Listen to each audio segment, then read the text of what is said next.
Good morning, good evening, and good night, everybody. My name is Sarah, and first of all, please excuse the mess that is my face.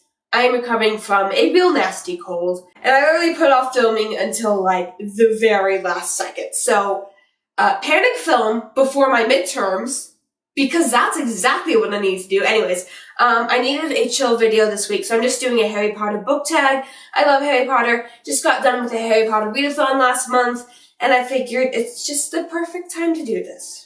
And I know you might be complaining about my shirt, hey, you're mixing fandoms, but that is the best thing to do. So, with that all being said, let's dive on in. Question number 1, Expecto Patronum. What is a book that you have very good childhood memories of? For me, this is the Kane Chronicles. Now, I had a very difficult time reading as a child. It took me a very long time to be up to the proper reading level that the school expected of me, and it was not good. So, the Kane Chronicles was really like the first series that was advanced for my age that I actually bothered to sit down and read. And I love mythology so much. And I was my entire middle school year was just obsessed with Egyptian mythology because that's just what I decided to focus on those years. I don't know why. But I'm just the Kane Chronicles was such a good series. I never read Percy Jackson growing up. I only got into that series recently.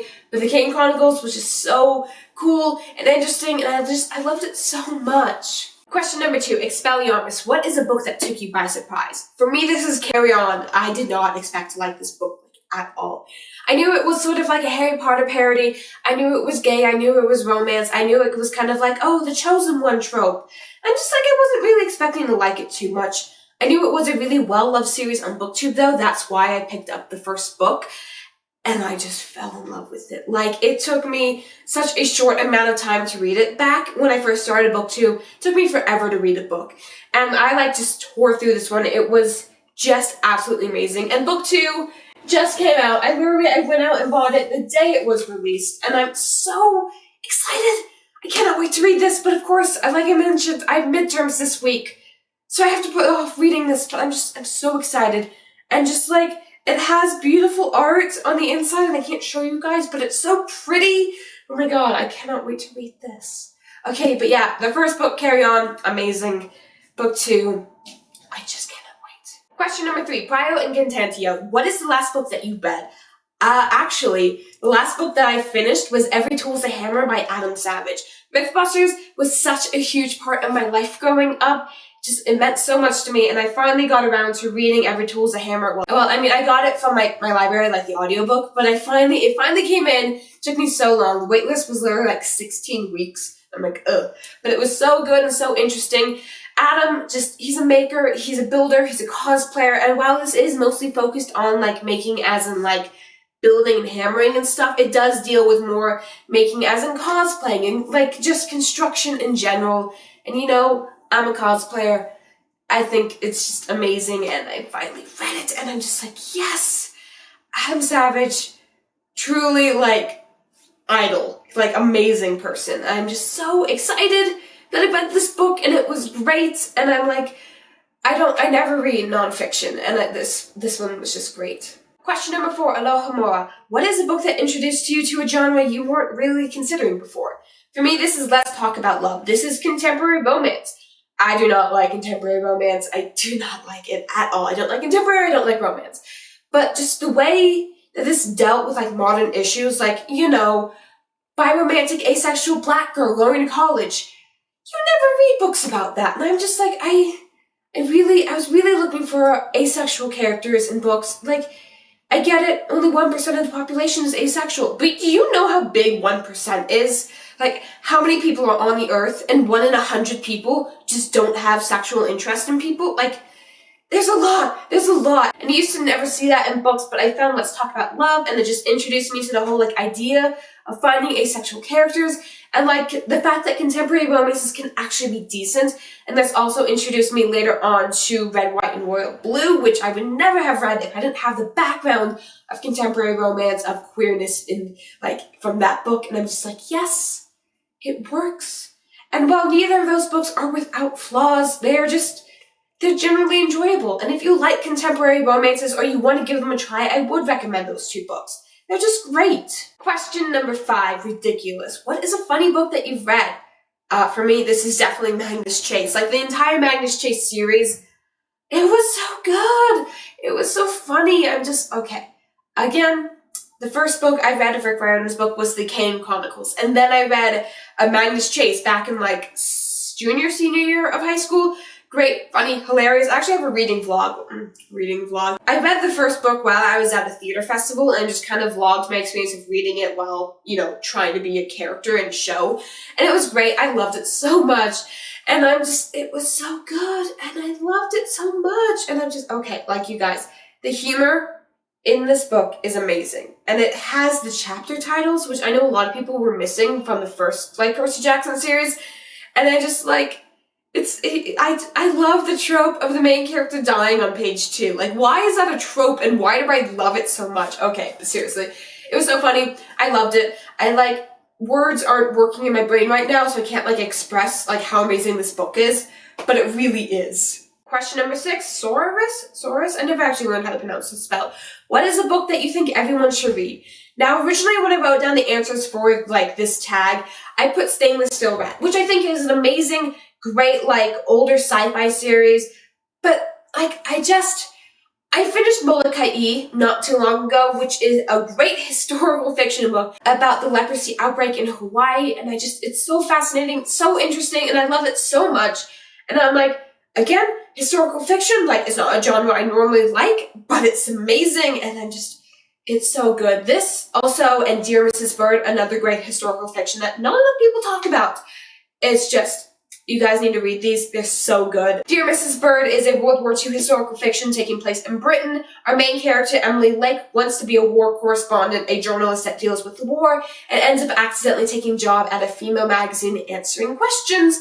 And she decides she wants to go behind her boss's back answering letters sent in by the readers about the war, which something is, you do not do in this magazine. So both of these, I highly recommend it. Question number 7, Obliviate. What is a spoiler you want to forget you ever read? My Hero Academia. I was not looking for spoilers, but I found them. So back when I was only watching the anime, I was not reading manga, I was not caught up to the manga, I only knew what was put into the anime. There was a character introduced who I didn't fully understand his power, and I knew, it explained it in the show, but I was, not paying attention at the time. I was you know what, there's some great YouTubers who I know, they don't really go into spoilers, but they break down the powers really well. They help you understand it in terms of, science and fitting in with the world. I'm okay, I'll watch, the power breakdown, the character breakdown of this person from someone I know who doesn't do spoilers. There were spoilers. Not only were there spoilers, there were, God, I can't even talk about this. One sec. I think it was this volume that they were talking about. If you know what I'm talking about. Is it this volume? Yeah, it's this volume. I'm just no. It hurts, and I didn't get that impact of when it actually happened. I felt it beforehand, before I was properly attached to the character. I felt it meant so much, and I didn't fully get that. And that kind of hurts. And also, I really didn't need to know that. That's very sad. I didn't want to know. But I know now. I can't wait for it to be animated, though. It's going to be so awesome animated. It's going to destroy me, but it's going to be awesome. Question number 8, Imperio, a book you had to read for school. Now, I actually liked most of the books I had to read for school, except for one, and that is Into the Wild. I don't know why I didn't like Into the Wild. This was back when I really didn't like historical fiction, and this is historical nonfiction. This is literally the story of this guy's life, or when he went into the Alaskan wild. I'm just no, please no, I don't like it. It's not for me. It just wasn't. I didn't enjoy it. It wasn't cool. It just sat there, and it's this guy was and he got on a bus, and then he worked a bit, and then he got on another bus, and slowly he made his way up the country, and he got to Alaska, and, the bus incident happens. But, I'm just this wasn't interesting to me. It didn't have any of the draw I find, and normally, like, hearing about historical stories. It's just, I didn't like it, and that was really upsetting, because I was, like, so prepared to annotate it and, like, really digest the story. I'm like, no, it wasn't cool. I didn't like it.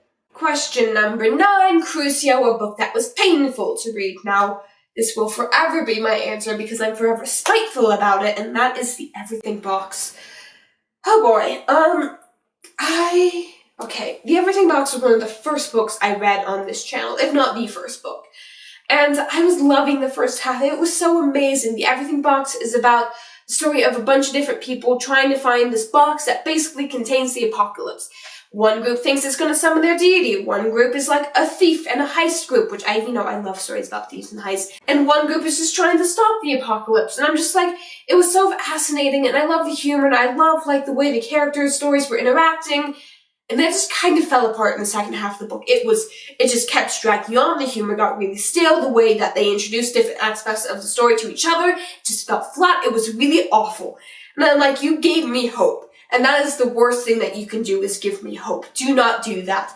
Say from the start what you're going to do to me. Say from the start how you're going to just destroy this novel, and I'll be okay with that. I'd be like, hey, it wasn't a good book, but here are my points. But you gave me hope, and that just destroyed my opinion on it.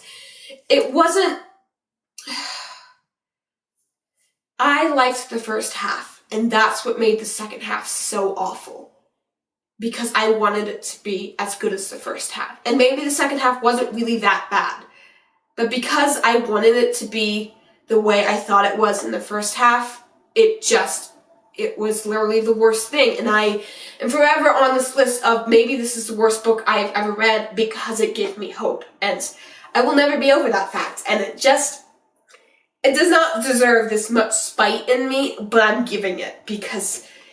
yeah, it gave me hope, you guys. I keep saying it. That is the worst thing to do. Do not do that. And question number 10, Avada Kedavra. What is a book that can kill? Interpret as you will. For this, I put the hardback edition of The Rise and Fall of Dodo.